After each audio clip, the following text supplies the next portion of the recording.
Hello everyone, today in this video we will discuss how to generate Wi-Fi QR code on Samsung Galaxy A57. Let's start the video. First of all, go to app library. Here click on settings app. Now in setting, you will see first option is connection. Click on connection. After click on connection, click on Wi-Fi and click on your Wi-Fi settings icon.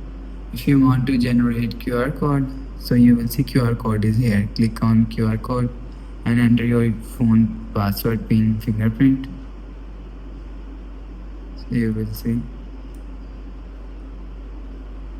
and you will see this is your QR code. So after scan QR code, you will see internet is connected. So that's how you can generate Wi-Fi QR code on Samsung Galaxy A57. If you like the video, please subscribe. Thanks for watching.